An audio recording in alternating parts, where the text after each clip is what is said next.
Şimdi makinenizin kapandığı mandal falan yok. Şöyle çekiyorsunuz. Kapak açılıyor. Başka bir şey yapmanız gerekiyor.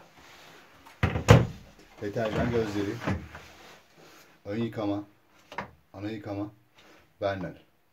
Sıvı deterjan kullanmak isterseniz kapağı şu şekilde kapatıyorsunuz.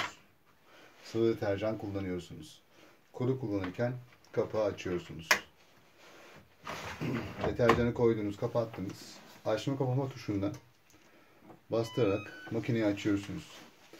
Sola veya sağa çevirebilirsiniz. İlk sağda pamuklular.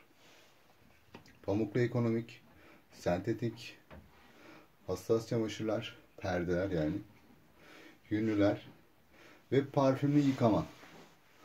Dolapta duran, rafta duran çamaşırlarınızı Werner gözüne, size vermiş olduğumuz parfümden, şurada bakın, Werner gözüne birazcık koyuyorsunuz. Daha sonra buharlı yıkamayı basarak çamaşır makineniz parfümlü bir yıkama sağlıyor. Dolapta duran çamaşırlarınız için geçerli. Deterjansız yani. Deterjansız. Evet. Burada sıkma ve su boşaltma var. Ekstradır bu. Programdan hariç. Burada ise durulama var.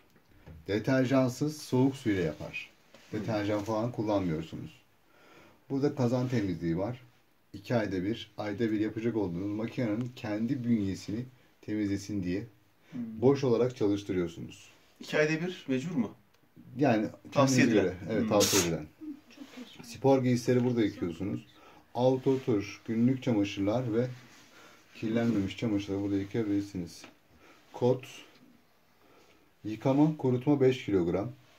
Burada yapabilirsiniz.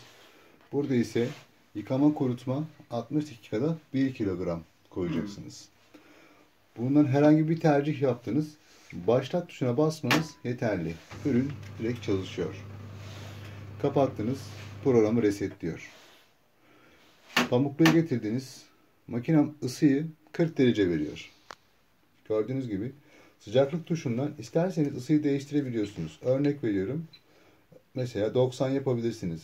Ya da 60 ya da 50, 40 ya da soğuk suyla bile yıkayabiliyorsunuz. 1600 devir veriyor sıkmasını. Sıkma tuşundan isterseniz bu devri değiştirebiliyorsunuz. 1400. Yani her programı biz kurabiliyoruz gibi tekrar. Ne isterseniz, evet.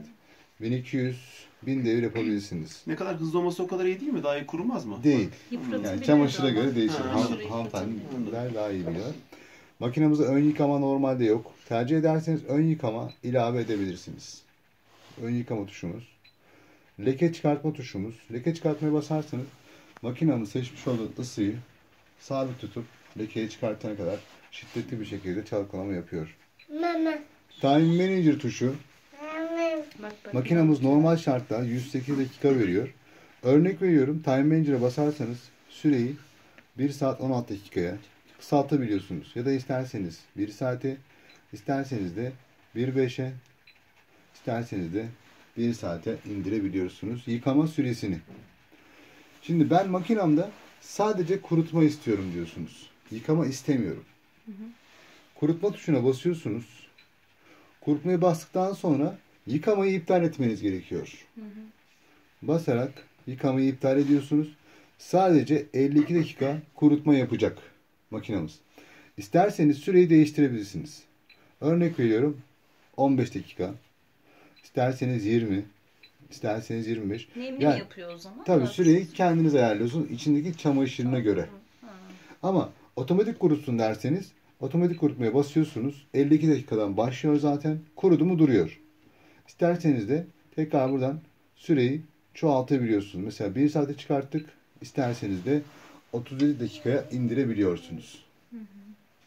Yani normalde program seçtiniz. Başlat tuşuna basmanız yeterli. Diyelim. Yıka ve kurut 2 program var o zaman değil mi? 60 Hayır, hepsi için geçerli bunlar. Bunlar ikisi. Kendi programları olarak 2 bunlar program. ikisi ama buraya ilave edebilirsiniz. Dakika. Hem yıkama hem kurutma yapabiliyorsunuz burada. Yani yıkamayı bitirdikten sonra kurutmaya geçirip kendim manuelde şey yapabiliyorum. Baştan da seçebilirsiniz. Baştan mesela örnek veriyorum. Makinemiz kapalı. Pamukluyu seçtim ben. Hem yıkasın hem kurutsun istiyorum. Yıkama zaten var. Tamam. Bir de kurutma ilave ediyorum ben. Örnek veriyorum. Yıkayacak, arkasından 52 dakika kurutacak. Seçtim. Şu anda yalnız tabii 10 kilo koymuyorsunuz. Az çamaşır 3 kilo, 5 Kendi kilo. tartma özelliği bir şey Yok. yokmuş. Ha, baştan size Öyle bir şey söylüyor. var. Ha, Tartarken. Kiloyu Baştan söylüyor. Evet. Baştan söylüyor. 10 kilo koyacağız diyor ama kurutma olmazsa. Kurutma olursa 5 kilo ya da 3 kilo koyabilirsiniz. Zaten 6 kiloya kadar kurutmaydı değil mi? Evet, 6 kiloya kadar. Program seçtiniz. Başlat tuşuna bastınız. Ürün çalıştı. Çamaşır unuttunuz dışarıda. Tekrar aynı tuşa bastınız. Birkaç saniye beklediniz. Kapak açılır. Çamaşır atar. Ve tekrardan kaldığı yerden başlat tuşuna basarsanız devam eder. Su falan çektiyse o aşamada kilitliyor. Kaçacaksa açmaz. Açmaz. Kapat. Çocuk